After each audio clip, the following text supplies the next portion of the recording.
يا مساء الخير ومساء الفل على كل حبايبنا الحلوين. ازيكم يا حبايب قلبي؟ عاملين ايه؟ يا رب تكونوا بخير جميعا، اللهم امين يا رب العالمين. طبعا انتوا عارفين يا حبايبنا بقى داخل علينا موسم رمضان، كل سنه وانتم طيبين. في ايام المواسم طبعا بتبقى القوطه دايما سعرها بيرتفع، فاحنا قلنا ايه نجيب شويه قوطه نعمل لهم صلصه ونجهزهم لرمضان. عارفين طبعا اليومين دول القوطه سعرها حلو. عايزه اقول لكم القوطه اللي زي التفاح دي، شايفين شكل القوطه عامله ازاي؟ احنا جايبين الكيلو القوطه ب 5 جنيه. انا جبت بصراحه 15 كيلو قوطه.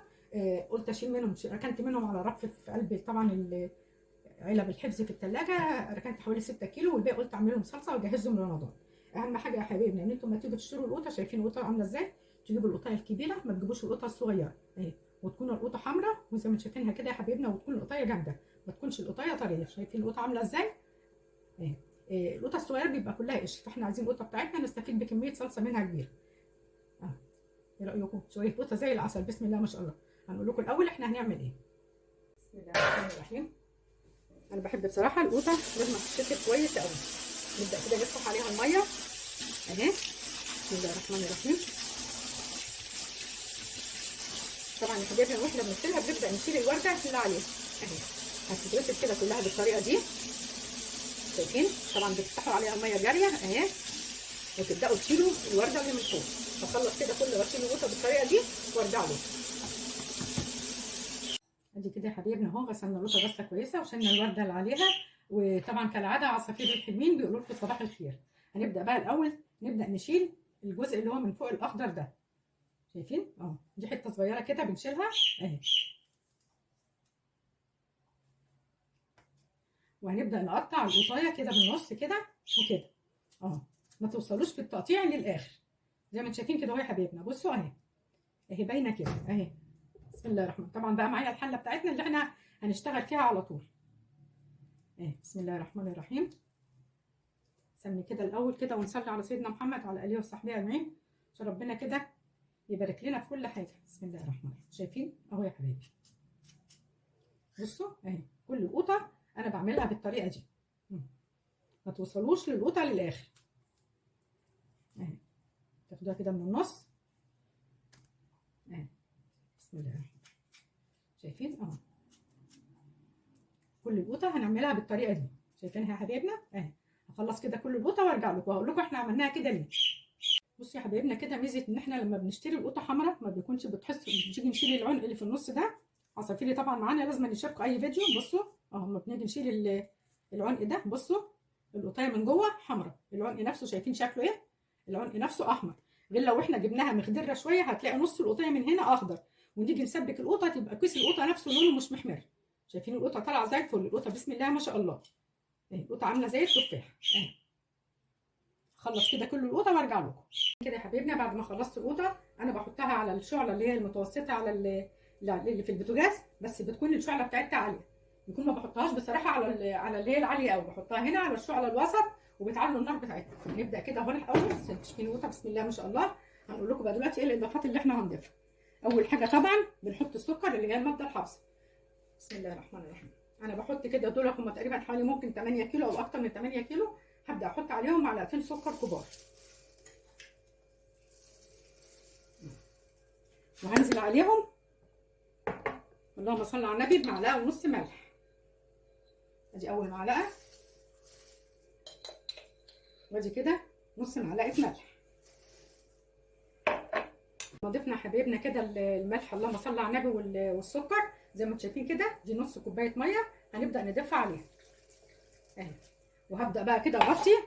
اللهم صل على النبي. هنغطي الحله كده يا حبايبنا لغايه لما تحسوا ان هي استوت خالص وبدات تهبط في الحله. انا هوريها لكم ان شاء الله هتوصل لانهي مرحله. شايفين القوطه كده يا حبايبي وصلت عملت ازاي؟ انا عايزه بقى القوطه توصل للمرحله اللي انتم شايفينها دي اهي. يا دوبك بس هسيبها تبرد شويه وبعد كده هنكمل ونقول لكم احنا هنعمل فيها ايه. بصوا بقى كده يا حبايبي، يا دوبك القوطه بدات تهدى كده بسيط. انا بقى قلت لكم ان احنا يا دوبك كده نشق القطايه كده 4 شقات وما نوصلش للاخر، على اساس ان احنا لما نيجي نشيل القشره نشيلها على طول مره واحده. اهو بصوا القوطه بتطلع، القشريه بتطلع سهله خالص اهي، ومش بناخد وقت اهو. بصوا اهي، بصوا بتخلعوا القشره بكل سهوله اهي. طبعا هي سخنه خالص على ايديا. بصوا اهي، ادي القشره اهي. ادي كده يا حبايبنا اهي القوطه بعد ما بدات تهدى شويه. عايزه اقول لكم انا قشرت كده شويه منها بايدي، والباقي كده هضربه بالهاند بلندر وبعد كده هنبدا نصفيها. ادي كده يا حبايبي بقى هنبدا. لو ما عندكمش هاند بلندر وهتضربوها في الخلاط، هتسيبوها لما تبرد شويه. لو بالهاند بلندر عادي يا حبايبي ان انتوا تضربوها وهي سخنه. طبعا زي ما قلت لكم ان انا عصرت جزء كبير كده اهو منها.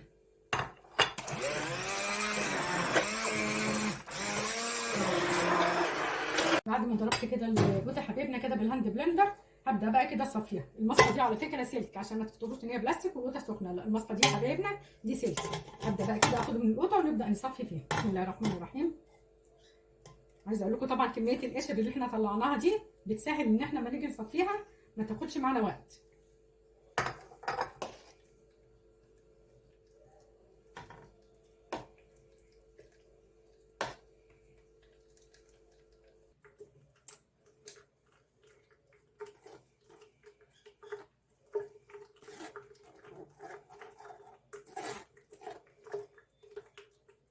هصفي بقى كده يا حبايبنا القوطه زي ما انتم شايفين كده وهرجع لكم. ادي كده يا حبايبنا اهو القشر والبذر اللي طالع من المصفى شايفينها اهو. هخلص كده كل القوطه بالطريقه دي وهرجع لكم. ادي كده يا حبايبنا اهي القوطه بعد ما صفيناها. طبعا دي الحله دي اصغر لان الحله انا صفيت في قلب الحله دي. وادي كده التفل اللي احنا طلعناه. هنقول لكم دلوقتي بعد كده هنعمل ايه تاني. طبعا يا حبايبنا علشان احنا طبعا صفينا القوطه تاني عشان القوطه ما تفسدش مننا، انا بضطر طبعا اردها تاني على البوتاجاز وبديها غلوه واحده. هنزل بقى هنا بمعلقتين 2 زيت ذره. لازم يكون زيت ذره يا حبايبنا، يكون زيت ريحته حلوه. بسم الله الرحمن الرحيم. شويه صغيرين اهو كده، معلقتين 2 اللي انا حطيته. يا دوبك بقى هتاخد غلوه واحده على النار وهنطفيها. هطفي عليها. ادي كده يا حبايبنا اهي القوطه بعد ما خدت غلوه كده على النار، انا بقى هطفي عليها واسيبها لما تبرد وبعد كده ان شاء الله نبدا نعبيها. ادي يا حبايبنا اهو شايفين الصلصه عامله ازاي. الصلصه يا دوبك بدات تبرد شويه كده. هنبدا بقى نعبي الصلصه في الاكياس. بسم الله الرحمن الرحيم.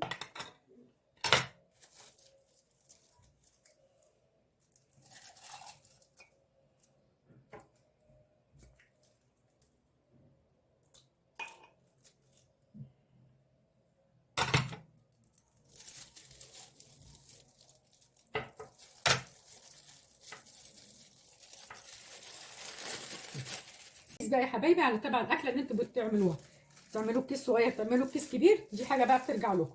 اهم حاجه ان احنا بنخرج الهواء من قلب الكيس زي ما انتم شايفين كده اهو. بسم الله الرحمن الرحيم. اهو بصوا الكيس اهو ما فيهوش هواء خالص اهو. حط كده الكيس في قلب اي كوبايه عندكم في اي حاجه، او تمسكوه عادي في ايديكم. انا كنت على فكره كنت بمسكه الاول كده في ايديا عادي وما كانش بيفرق معايا اهو. يعني ممكن في كوبايه وممكن كده زي ما انا عامله كده اهو. تلبسوا كده الكيس في ايديكم اهو. بسم الله الرحمن الرحيم اهو. وبنعبي كده يا حبايبي اهو.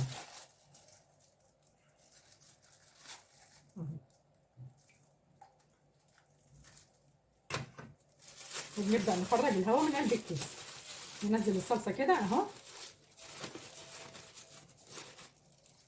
زي ما انتم شايفين اهو، ونخرج الهواء من الكيس اهو.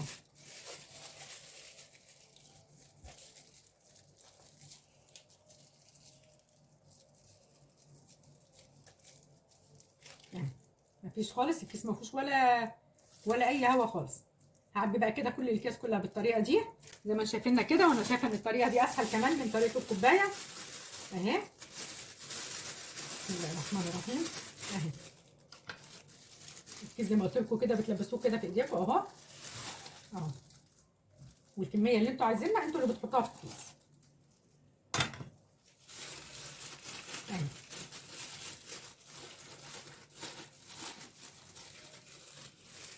خرجوا الهواء وقوموا رابطين الكيس.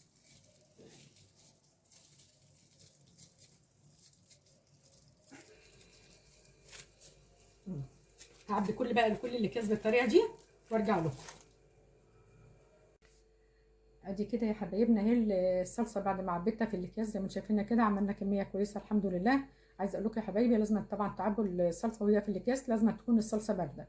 خطر ان انتوا تحطوا حاجه سخنه في الاكياس البلاستيك. الصلصه دي بحتفظ بيها في الديب فريزر، بتقعد عندي من السنه للسنه. بطلعها في وقت العوزه، وقت ما الاقي القوطه بتبقى غاليه بلجأ لها. كنت اما القوطه سعرها حلو او سعرها رخيص بستعمل قوطه فريش على طول. عايزه اقول لكم بقى يا حبايبي لو الفيديو بتاعنا عجبكم ما تنسوناش في الشير واللايك وعلامه الاشتراك. اترككم في رعايه الله، والسلام عليكم ورحمه الله وبركاته.